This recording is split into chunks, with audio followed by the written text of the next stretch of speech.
ഈശോ മിശിഹായിക്ക് സ്തുതിയായിരിക്കട്ടെ. അപ്പസ്തോലന്മാരുടെ പ്രവർത്തനങ്ങളിൽ നിന്നുള്ള വായന. 14-ാം അധ്യായം. പൗലോസ് ഇക്കോണിയത്തിൽ.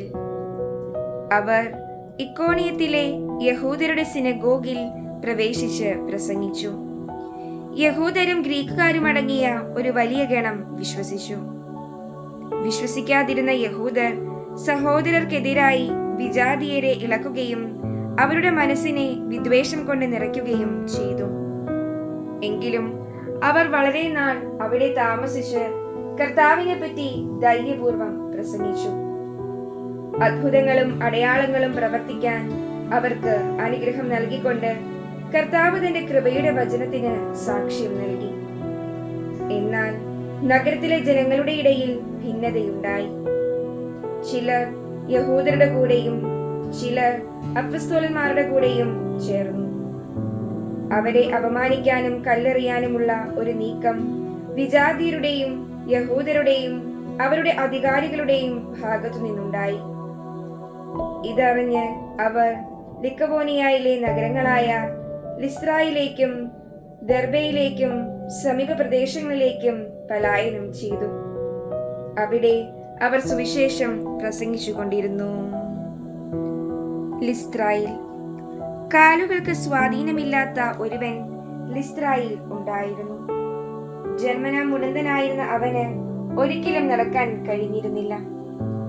പൗലോസ് പ്രസംഗിക്കുന്നത് അവൻ കേട്ടു. പൗലോസ് അവനെ സൂക്ഷിച്ചു നോക്കി. സൗഖ്യം പ്രാപിക്കാൻ തക്ക വിശ്വാസം അവനുണ്ടെന്ന് കണ്ട് പൗലോസ് ഉച്ചത്തിൽ പറഞ്ഞു, എഴുന്നേറ്റ് കാലുറപ്പിച്ച് നിൽക്കുക. അവൻ ചാടി എഴുന്നേറ്റ് നടന്നു. പൗലോസ് ചെയ്ത ഈ പ്രവൃത്തി കണ്ട ജനക്കൂട്ടം ലിക്കവോനിയൻ ഭാഷയിൽ ഉച്ചത്തിൽ പറഞ്ഞു, ദേവന്മാർ മനുഷ്യരൂപം ധരിച്ച് നമ്മുടെ ഇടയിലേക്ക് ഇറങ്ങി വന്നിരിക്കുന്നു. അവർ ബാർനബാസിനെ സേവൂസ് എന്നും പൗലോസ് പ്രധാന പ്രസംഗകനായിരുന്നതിനാൽ അവനെ ഹെർമസ് എന്നും വിളിച്ചു. നഗരത്തിന്റെ മുമ്പിലുള്ള സേവൂസിന്റെ ക്ഷേത്രത്തിലെ പുരോഹിതൻ കാളകളും പൂമാലകളുമായി കവാടത്തിങ്കൽ വന്ന് ജനങ്ങളോട് ചേർന്ന് ബലിയർപ്പിക്കുവാൻ ആഗ്രഹം പ്രകടിപ്പിച്ചു.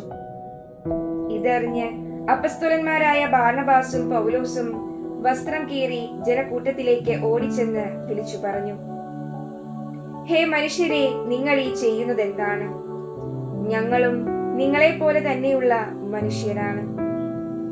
വ്യർത്ഥമായ ഈ രീതികളിൽ നിന്ന് ജീവിക്കുന്ന ദൈവത്തിലേക്ക് നിങ്ങൾ തിരിയണമെന്ന് ഞങ്ങൾ നിങ്ങളെ ഉദ്ബോധിപ്പിക്കുന്നു. അവിടുന്നാണ് ആകാശവും ഭൂമിയും സമുദ്രവും അവയിലുള്ള സമസ്തവും സൃഷ്ടിച്ചത്. കഴിഞ്ഞ തലമുറകളിൽ എല്ലാ ജനതകളെയും സ്വന്തം മാർഗങ്ങളിൽ സഞ്ചരിക്കാൻ അവിടുന്ന് അനുവദിച്ചു. എങ്കിലും നന്മ പ്രവർത്തിക്കുകയും ആകാശത്തു നിന്ന് മഴയും ഫലപുഷ്ടമായ കാലാവസ്ഥയും നിങ്ങൾക്ക് പ്രദാനം ചെയ്യുകയും ആഹാരവും ആനന്ദവും നൽകി നിങ്ങളുടെ ഹൃദയങ്ങളെ നിറയ്ക്കുകയും ചെയ്തുകൊണ്ട് അവിടുന്ന് തനിക്ക് സാക്ഷ്യം നൽകിക്കൊണ്ടിരുന്നു. അവർ ഇപ്രകാരം പറഞ്ഞ് തങ്ങൾക്ക് ബലിയർപ്പിക്കുന്നതിൽ നിന്ന് ജനങ്ങളെ കഷ്ടിച്ച് പിന്തിരിപ്പിച്ചു.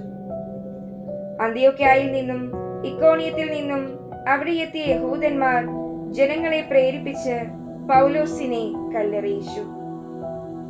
മരിച്ചുപോയെന്ന് വിചാരിച്ച് അവർ അവനെ നഗരത്തിന് പുറത്തേക്ക് വലിച്ചുകൊണ്ടുപോയി. എന്നാൽ ശിഷ്യന്മാർ അവനു ചുറ്റും കൂടിയപ്പോൾ അവൻ എഴുന്നേറ്റ് പട്ടണത്തിൽ പ്രവേശിച്ചു. അന്ത്യോക്യയിൽ. അടുത്ത ദിവസം ബാർനബാസുമൊത്ത് അവൻ ദെർബയിലേക്ക് പോയി. ആ നഗരത്തിലും അവർ സുവിശേഷം പ്രസംഗിച്ച് പലരെയും ശിഷ്യരാക്കി. അനന്തരം അവർ ലിസ്ത്രായിലേക്കും ഇക്കോണിയത്തിലേക്കും അന്ത്യോക്യയിലേക്കും തിരിച്ചു ചെന്നു. വിശ്വാസത്തിൽ നിലനിൽക്കണമെന്നും നിരവധി പീഡനങ്ങളിലൂടെ ദൈവരാജ്യത്തിൽ പ്രവേശിക്കണമെന്നും ഉപദേശിച്ചുകൊണ്ട് ശിഷ്യരുടെ മനസ്സിനെ അവർ ശക്തിപ്പെടുത്തി.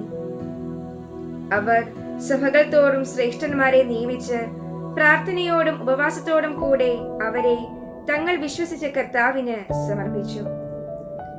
പിന്നീട് അവർ പിസീദിയയിലൂടെ കടന്ന് പാംഫീലിയയിൽ എത്തി. പെർഗായിൽ വചനം പ്രസംഗിച്ചതിനു ശേഷം അവർ അത്താരിയയിലേക്ക് പോയി. അവിടെ നിന്ന് അന്ത്യോക്യയിലേക്ക് കപ്പൽ കയറി. തങ്ങൾ നിർവഹിച്ച ദൗത്യത്തിന് ആവശ്യമായിരുന്ന ദൈവകൃപയ്ക്ക് അവർ ഭരമേൽപ്പിക്കപ്പെട്ടത് അവിടെ വെച്ചാണല്ലോ. അവർ അവിടെ എത്തിയപ്പോൾ സഭയെ വിളിച്ചുകൂട്ടി തങ്ങൾ മുഖാന്തരം ദൈവം എന്തെല്ലാം പ്രവർത്തിച്ചുവെന്നും വിജാതിയർക്ക് വിശ്വാസത്തിന്റെ വാതിൽ അവിടുന്ന് എങ്ങനെ തുറന്നു കൊടുത്തുവെന്നും വിശദീകരിച്ചു. പിന്നീട് കുറെ കാലത്തേക്ക് അവർ ശിഷ്യരോടുകൂടെ